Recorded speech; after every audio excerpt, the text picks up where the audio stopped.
When people speak of feeling empty, they often do so with shame or confusion. It is treated like a flaw, a defect of the human experience. But this feeling, this vast inner silence, is hollowness, is not a punishment. It is not something gone wrong. It is a message, a signpost pointing inward. A signal that life, as it is being lived, is out of alignment with what is true and essential. The body has its own ways of telling us when something is missing. Hunger tells you that your body needs nourishment. Thirst tells you it needs water. In the same way, emptiness is your inner being telling you that the soul is unfed. But instead of listening, many choose to numb. They distract. They scroll, eat, consume, chase, overwork. The emptiness, however, does not go away. It only grows quieter, deeper, and more difficult to face. This is because most are trying to solve an internal call with external solutions. But you cannot fill a spiritual or emotional void with material or surface-level answers. It's like pouring water into a basket. The liquid escapes every time. The more you try to fill the emptiness with things that do not match its true hunger, the more it reveals itself. Not because it wants to torment you, but because it wants you to finally pay attention. The signal is not asking for more, it is asking for something different. The emptiness often appears when you have wandered too far from your essence, when your daily life no longer reflects your values, your truth, your sense of meaning. It appears when the conversations you have are shallow, when your relationships are unfulfilling, or when your work lacks purpose. The soul begins to whisper, "This is not it." And if you don't listen, it begins to shout. But modern culture has taught you to fear silence, to run from stillness. And so the emptiness is misunderstood. People think something is broken within them. They think they are missing something others have found. But what they are really missing is connection. First to themselves, then to others, and finally to something greater than themselves. If you can begin to see this emptiness not as something to escape, but as something to examine, it becomes a guide. It becomes your teacher. It begins to show you the places where you've compromised too much, settled too quickly, or moved too fast. It shows you where you have ignored your intuition, where you've said yes when your body said a no, where you followed noise instead of stillness. Emptiness, then, is not the problem. It is the symptom. It is the red light flashing on the dashboard of your life, reminding you that something essential is being overlooked. That something within you has grown silent, not because it is gone, but because it has been waiting for your attention. It begins subtly, a small desire. A thought that says, if I could just get that one thing, I'd finally feel whole. Maybe it's success, recognition, a partner, more money, a different body, or a new city.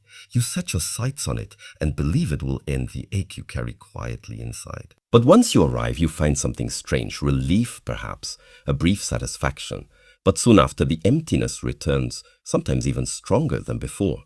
This cycle is not new. It is deeply human. To seek fulfillment through achievement or acquisition is natural in a world that teaches you to measure your worth by what you have, how you look, or what others think of you.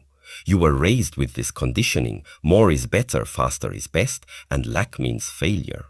And so you keep running. You run toward goals, toward image, toward status. You run hoping the next thing will finally be the answer. But the mind that chases is rarely satisfied. Because it doesn't chase truth, it chases stimulation. And stimulation, by its very nature, fades, fades. What you thought would be the solution becomes another layer of distraction. The trophy gets dusty. The praise quiets, the excitement wears, and when it does, you're left wondering why the joy didn't last. It's not because you did something wrong, it's because you were chasing shadows, things that cannot give you what you're really longing for. Attention cannot replace connection, wealth cannot replace peace. Validation cannot replace self-respect. Pleasure cannot replace purpose. These things are not wrong in themselves, but they were never meant to carry the weight of your inner world. The deeper truth is this.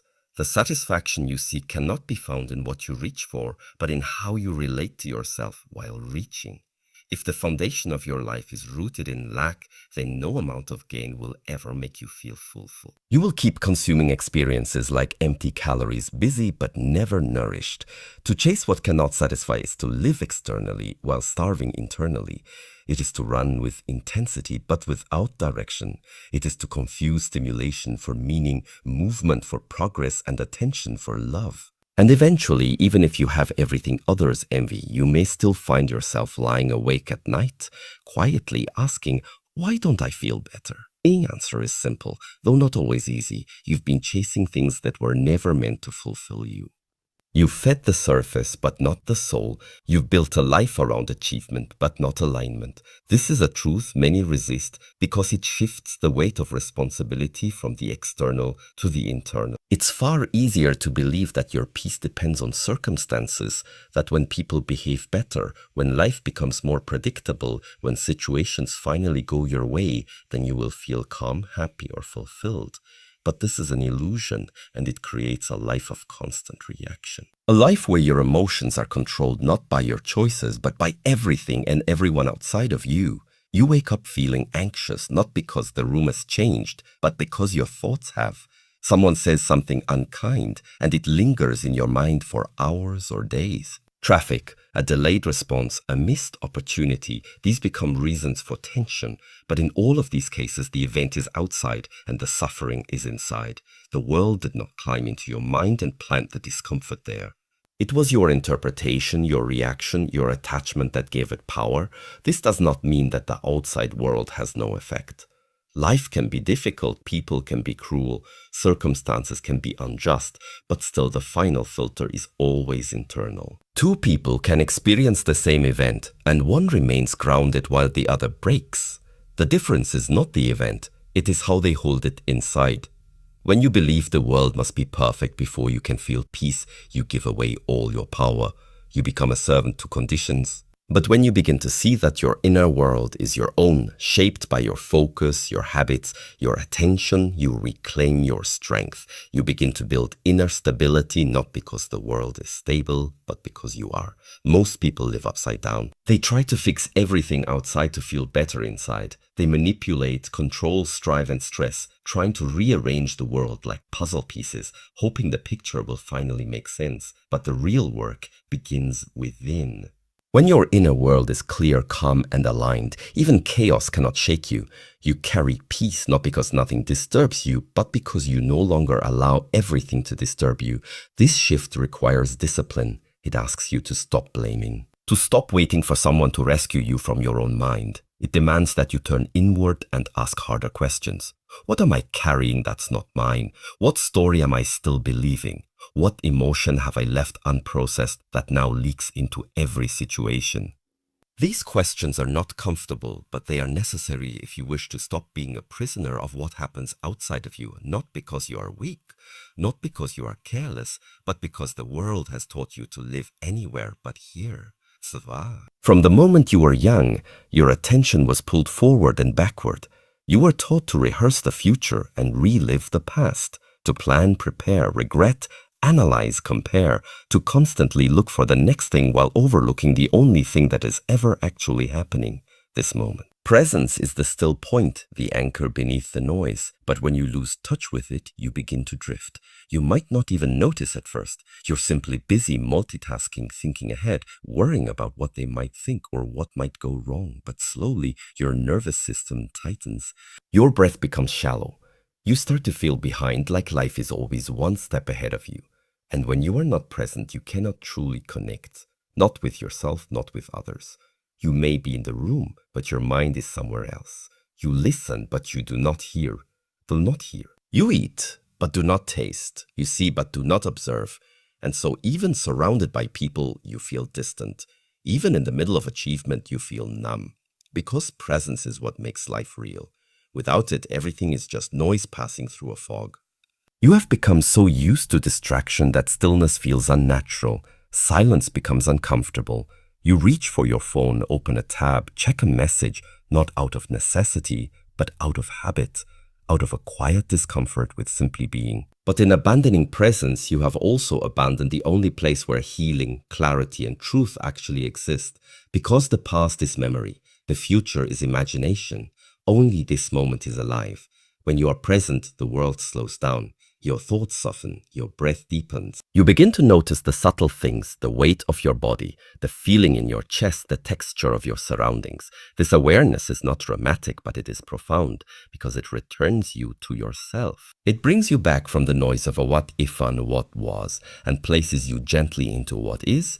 But presence is not something you stumble into by accident. It is a discipline, a decision, a return. You do not find it in thinking more, doing more, or running faster. You find it in pausing, in feeling, in noticing the moment before it passes. And for many, that pause feels unfamiliar because they have spent so long abandoning it, chasing something they believed was more important than simply being here, not because you have no purpose, but because the noise of life has drowned out your ability to hear it. The world is loud. It tells you what to want, how to live, who to be. It rewards conformity and distracts you with comfort. And slowly, without even noticing, you begin to trade meaning for momentum. You keep moving, but the movement has no direction. You keep achieving, but the achievements feel hollow. Something feels missing, but you can't quite name it. Purpose is not always loud. It doesn't shout. It doesn't demand attention like fear or desire. It speaks in quiet moments when you're alone, when you're honest, when you're still. But if your life is full of noise, of constant stimulation and external validation, those moments become rare. And when purpose is not nurtured, disconnection grows. Not suddenly, but gradually, a slow drifting away from your inner compass. This disconnection doesn't always look like failure. In fact, it often hides behind success. You might have the job, the lifestyle, the recognition. But deep down, something aches. You wake up tired, not just in your body, but in your spirit. You feel uninspired even when everything seems fine. And that ache is not a weakness. It is the signal that you've lost contact with something essential. Purpose is not the same as ambition. It is not about status or visibility. Purpose is alignment. It is the quiet knowing that what you are doing, how you are living, matches who you truly are. When you are connected to it, even the hard days carry meaning. Even the effort feels worthwhile. But when you are disconnected, even comfort becomes empty. You start asking questions like, what's the point? Or why do I feel so numb? And the answer is not found in doing more, it is found in doing differently. Often, disconnection from purpose happens when your choices are shaped more by fear than by truth. You stay in environments that drain you. You say yes when you mean no. You live by expectations rather than conviction. Over time, the gap between your actions and your essence widens. And in that gap, emptiness takes root. To reconnect, you must stop and listen, not to the world, but to yourself. You must begin asking harder questions. What matters to me? Not to them, but to me. What am I doing simply to be accepted? Where have I silenced my own voice in order to belong? These questions don't always bring immediate answers, but they create space. The kind of space where purpose can start to speak again. Many people misunderstand stillness. They think it means doing nothing, achieving nothing, becoming passive or dull. They treat it as a void, a blank space to be filled with something more productive, more exciting, more stimulating. But true stillness is not empty. It is full of awareness, full of depth, full of what is actually here underneath the distractions and noise. The modern mind is trained to move constantly, from one thought to the next, one task to the next, one emotion to the next. Even rest has become another item on a to-do list. So when stillness appears, true stillness, not just the absence of motion, but the presence of attention, it can feel unfamiliar, even uncomfortable. There is no hiding in stillness, no escape into activity. What's left is only you and what's within you. But that is where everything begins. In stillness, you begin to feel your breath without rushing it. You begin to notice your thoughts without needing to control them. You sense the tension in your body, the emotions beneath your surface, the subtle movement of life within and around you. All of it becomes visible when the noise quiets. It is not that stillness removes life, it reveals it. In that space, you come face to face with yourself. Not your identity, not your role, not your reputation, but your actual being.